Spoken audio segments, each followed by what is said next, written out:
हम अभी कर रहे हैं कि हम खुद उनको बुलाए थे। हाँ हाँ उनका गलती तो नहीं है, गलती तो मेरा है। हाँ तब उनको तब बैंक तो केस हमारे ऊपर न करना चाहिए।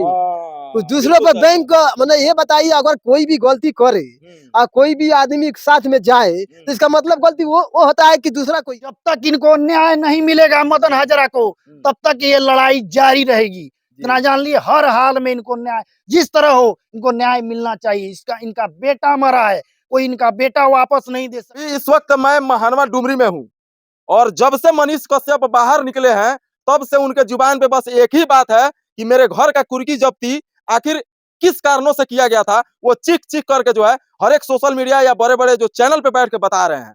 लेकिन बहुत कम लोगों को मालूम है, या हो सकता है कि 1 या 2% लोगों को मालूम नहीं होगा कि किस वजह से मनीष कश्यप के घर का कुर्की हुआ था। लेकिन हम लोगों ने जब जब वीडियो बनाया तब तक बताने का कोशिश किया और दिखाया सच्चाई क्या है कि मनीष कश्यप का घर जो है इस कारण से कुर्की हुआ, ना कि तमिलनाडु वाले मुद्दे पे और ना कि सरकार गिराने वाले बात के मुद्दे पे। अभी मेरे साथ वही शख्स मदन हाजरा जी है, इनका इंटरव्यू काफी चला, आप लोगों ने देखा होगा। और इन्हीं के केस में जो है मनीष कश्यप के घर का कुर्की हुआ। और केस कुछ ऐसा था कि ये जो है बैंक में जाते हैं पैसा निकालने के लिए, लेकिन बैंक का मैनेजर पैसा ऑलरेडी पहले से गबन कर चुका था। और उसी बात को दिखाने के लिए जब मनीष कश्यप बैंक में पहुंचे, कहीं ना कहीं इनको लगा कि मनीष कश्यप बोलेंगे या मैं उनसे बोलूंगा तो हो सकता है मेरा पैसा निकलवा दे। इनके बेटे के दिल में छेद था जिसके लिए इलाज के लिए पैसा जो है वो बैंक में रखे थे। सबको पता है, बताने की जरूरत नहीं है। लेकिन मनीष कश्यप तो जैसे तैसे जो भी हुआ, क्या क्या उन्होंने झेला, आप सबको बताने की जरूरत नहीं है। अभी तो वो बाहर है, लेकिन मदन हाजरा जी भी आज कुछ उम्मीद लेकर के आज महानवा डुमरी गांव में पहुंचे हैं। और वकील साहब जो कि दिन रात एक कर दिए केस लड़ने में मनीष कश्यप के लिए, जो भी बेतिया का मामला था इन्होंने दिल से लड़ा। आप सब देख सकते हैं, जितेंद्र भट्ट उर्फ जीतू जी बात करेंगे उसी मुद्दे पे। सबसे पहले जीतू जी से बात करेंगे। सर नहीं, बेल मिला है, बेल मिला है। बेल के बाद अभी बहुत सारा उसमें एप्रियंस में चलेगा, साक्ष्य में, चार्ज में, एविडेंस में, अभी जजमेंट में बहुत थोड़ा उसमें जोर से समय, बोलिए उसमें अभी समय लगेगा, केस अभी चल रहा है। जी।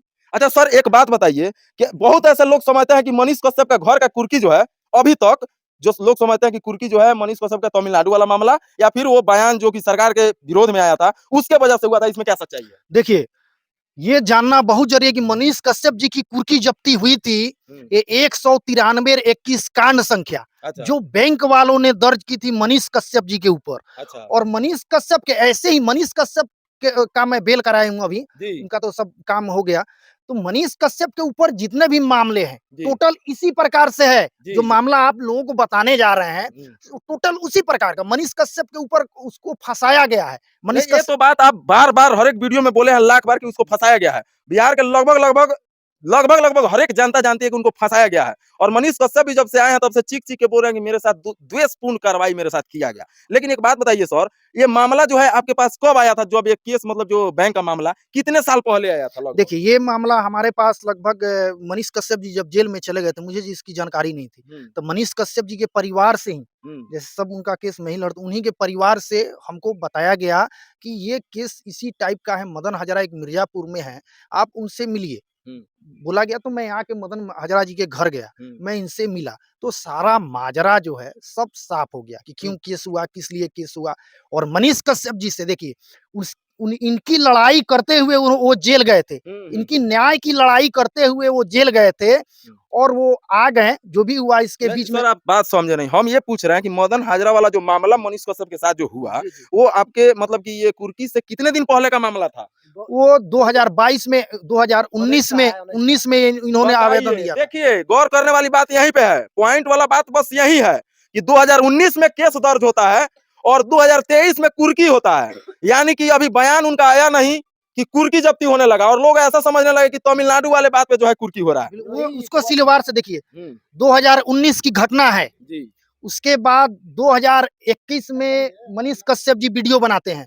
2 साल ये बेचारा भटकते रह गया। ये थाने पर जब इनका 2019 में जब इनका पैसा गबन हुआ, उस दौरान ये हर नेताओं के पास थाना का दर इन्होंने भटका, इन्होंने कि हम FIR मेरा दर्ज किया जाए। सर 4 साल तो केस था, तो बीच में कुर्की काहे नहीं हुआ? बाद में उस दिन क्यों जरूरत पड़ा? वही मैं बता रहा हूँ, इनका केस दर्ज नहीं होता है तो ये हार पाच के जाते हैं मनीष कश्यप के पास कि हमको न्याय दिलाई। मनीष कश्यप जी पारस पकड़ी मिल जाते हैं, ये जाते हैं। मनीष कश्यप चूंकि हमारे क्षेत्र में गरीबों के मसीहा के रूप में जाने जाते हैं, जब ये वहां गए, मनीष कश्यप जी जब गए, इनका जो दुर्दशा था, इनका बेटा, इन्होंने किस्त लेकर, जो गांव देहात में किस्त होता है, किस्त लेकर, कर्ज लेकर, इनके पुत्र के बेटा के दिल में छेद था, असाधारण बीमारी थी, पैसा ज्यादा लगना था, उसके इलाज हेतु इन्होंने कर्ज लेकर किस्त लेकर धन बैंक में रखा हुआ बैंक था में पैसा, संचय जी, किया था, जी, वो पैसा इनका गबन हो जाता है बैंक। तो बैंक में हम इसीलिए रखते हैं कि हमारा पैसा सुरक्षित रहे। जी। जब बैंक द्वारा पैसा गबन होता है तो आपकी जिम्मेवारी है। जी, जी, बिल्कुल। उस बात की शिकायत को लेकर इन्होंने थाना पे कितना बार पैदल गए, इनका एफआईआर दर्ज नहीं होता है। 2019 की घटना है, गौर कीजिएगा। 21 में मनीष कश्यप जी के पास ये जाते हैं, 2021 में जाते हैं ये मनीष कश्यप जी, जाके बैंक से सवाल पूछते हैं, बैंक वालों से।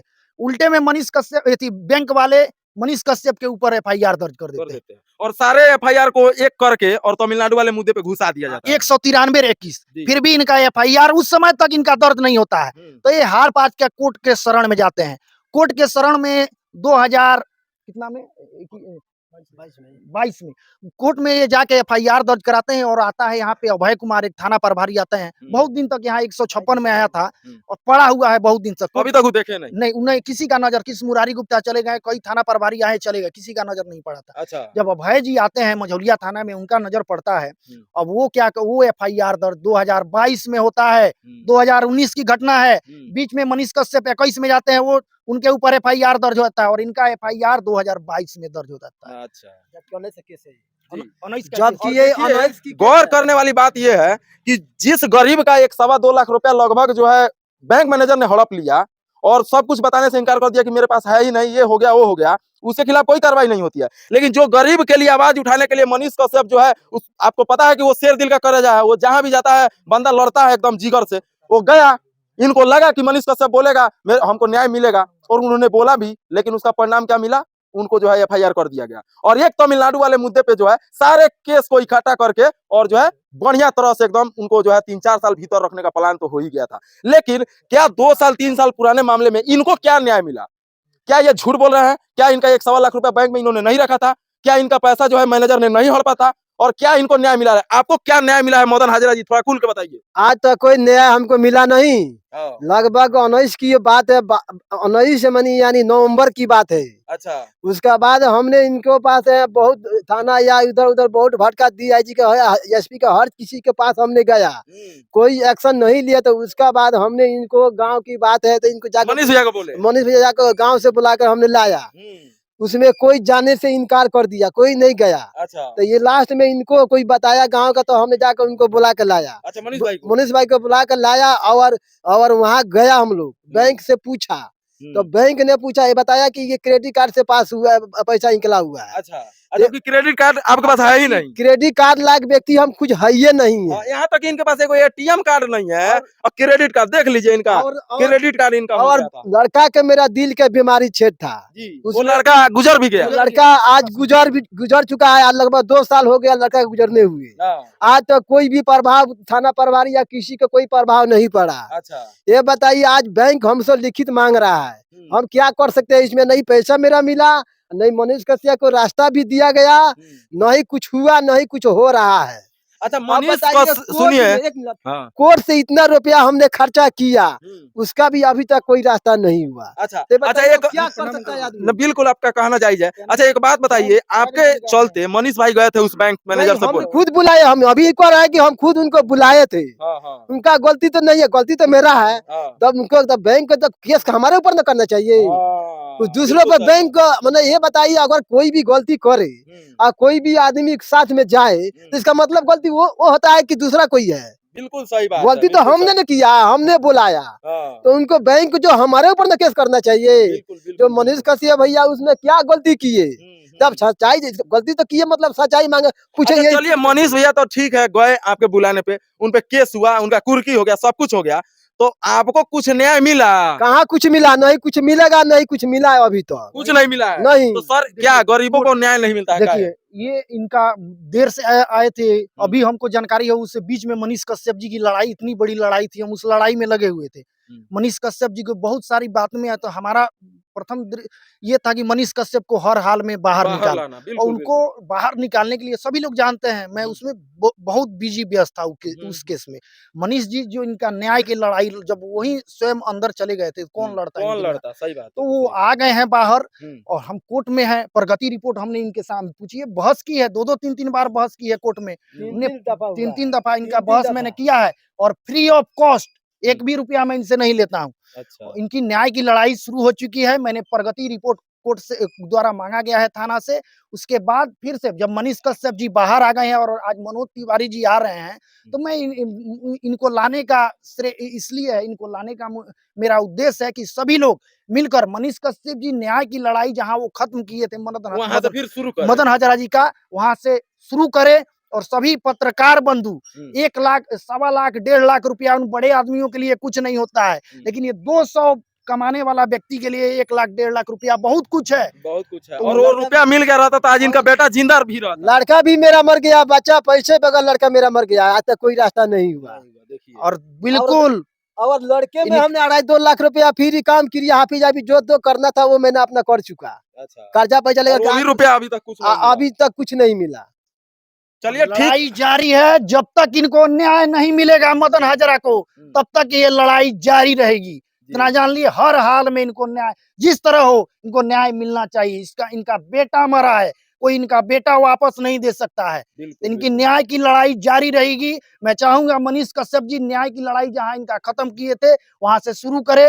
मनोज तिवारी जी, सभी पत्रकार बंधु इन पे, इस गरीब पे नजर दे अपना और न्याय की लड़ाई में अपनी भागीदारी सुनिश्चित करे और मदन हजारा जी को न्याय, जिस तरह मनीष कश्यप की न्याय की लड़ाई आप सभी मिलकर लड़ा, उस तरह मदन हजारा जी के न्याय की लड़ाई मनीष कश्यप जी तो आ गए, अब इनकी बारी है। और पूरे जनता को भी जो है मनीष कश्यप का साथ देना होगा। बिल्कुल, क्योंकि अगर मान लीजिए इनको लगा कि मनीष कश्यप मेरा सपोर्ट कर सकता है, मनीष कश्यप के वजह से मेरा पैसा मिल सकता है, या मनीष कश्यप मेरे लिए आवाज उठा सकता है, तो जब उसका घर का कुर्की हो गया तो कोई उसके साथ जब खड़ा नहीं होगा तो कल होकर मेरे पास भी कोई फोन करेगा, बोलेगा ये समस्या है, तो मैं भी डर जाऊंगा, मैं भी नहीं जाऊंगा। बिल्कुल बिल्कुल, कोई नहीं जाएगा, कोई जाएगा, कोई नहीं जाएगा, कोई भी नहीं जाएगा। हमने बुलाया है, सच्चाई है, ये झूठ नहीं है, सच्चाई है। बैंक में हमने खुद बुलाया है, मेरा रुपया फॉरवर्डिंग हुआ है, तो गरीब के साथ न्याय हो। चलिए ठीक है, उम्मीद करते हैं कि आप लोग समझ गए होंगे कि आखिर मनीष कश्यप का घर का कुर्की क्यों किया गया था और किस बदले की भावना में किया गया था, आप लोग समझ गए होंगे।